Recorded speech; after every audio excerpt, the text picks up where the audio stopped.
ಹರಿರಾಮ. ಪ್ರಿಯ ಬಂಧು, ಶುಭ ದಿನ. ಇದೊಂದು ವೈದ್ಯನ ಅನುಭವ ಕಥನ.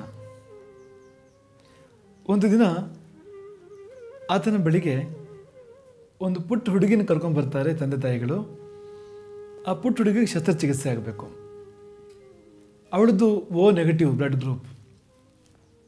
ತುಂಬ ವಿರಳ, ಆ ಗ್ರೂಪಿನ ರಕ್ತ ಸಿಗೋದೇ ಇಲ್ಲ.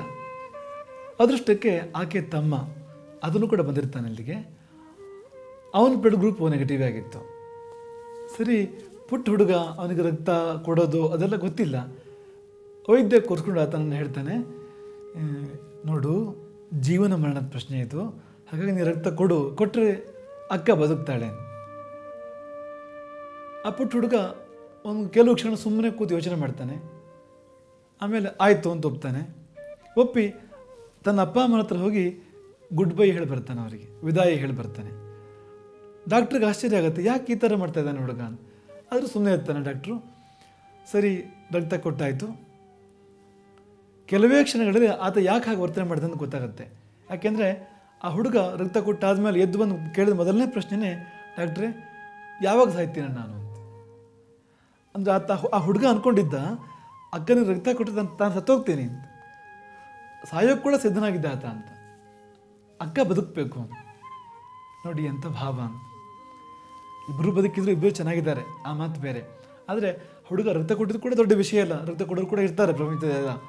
ಆದರೆ ಯಾವ ಭಾವದಿಂದ ಕೊಟ್ಟ, ಆತ ಕೊಟ್ಟಿದ್ದು ರಕ್ತ ಅಲ್ಲ, ಆತನ ಪ್ರಕಾರ ಜೀವ ಕೊಡ್ತಾ ಇದ್ದಾನೆ. ಡಾಕ್ಟ್ರು ಜೀವನದ ಮರಣದ ಪ್ರಶ್ನೆ ಅಂತ ಹೇಳಿದಾಗ ಆತ ಅಂದ್ಕೊಂಡಿದ್ದು ಬಹುಶಃ ಯಾರೋ ಒಬ್ಬರು ಬದುಕೋಕ್ಕೆ ಸಾಧ್ಯ, ರಕ್ತ ಕೊಟ್ಟರೆ ಆಕೆ ಬದುಕ್ತಾಳೆ, ತಾನು ಹೋಗಿಬಿಡ್ತೀನಿ ಹಾಗೆ ಅಂದ್ಕೊಂಡು ಕೂಡ ಆತ ರಕ್ತ ಕೊಟ್ಟಿದ್ದಾನೆ. ಇಂಥ ಭಾವ ಬರಬೇಕು ನಮ್ಮಲ್ಲಿ. ನಾವು ಏನು ಕೊಡ್ತೀವಿ ಅನ್ನೋದು ಮುಖ್ಯ ಅಲ್ಲ, ಹೇಗೆ ಕೊಡ್ತೀವಿ ಅನ್ನೋದು ಮುಖ್ಯ.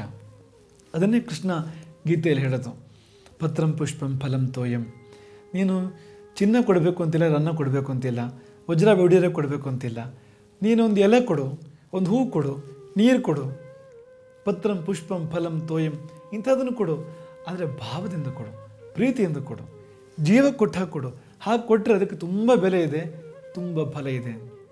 ಹಾಗಾಗಿ ನಮ್ಮ ಬದುಕಿನಲ್ಲಿ ನಾವು ನಮ್ಮ ಸುತ್ತಮುತ್ತ ಎಲ್ಲರಿಗೆ, ಜೊತೆ ಎಲ್ಲರಿಗೆ ಏನನ್ನೂ ಕೊಡ್ತಾನೆ ಇರ್ತೀವಿ ನಾವು.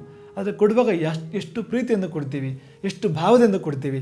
ಊಟ ಹಾಕಬೇಕಾದ್ರೂ ತುಂಬ ಪ್ರೀತಿಯಿಂದ ಊಟ ಹಾಕಿದರೆ ಆ ಊಟಕ್ಕೆ ತುಂಬ ಮಹತ್ವ ಇದೆ. ಹೋಟೆಲ್ ಊಟಕ್ಕೂ ಅಮ್ಮನ ಊಟಕ್ಕೂ ಇರೋ ವ್ಯತ್ಯಾಸ ಅದೇನೆ.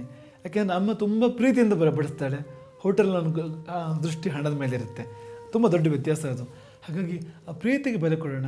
ಏನೇ ಕೊಟ್ಟರು ತುಂಬ ಪ್ರೀತಿಯನ್ನು ತುಂಬಿ ಕೊಟ್ಟರೆ ಆ ಕೊಡುಗೆಗೆ ತುಂಬ ತುಂಬ ಜೀವ ಇರುತ್ತೆ, ಚೈತನ್ಯ ಇರುತ್ತೆ. ಹರೇ ರಾಮ.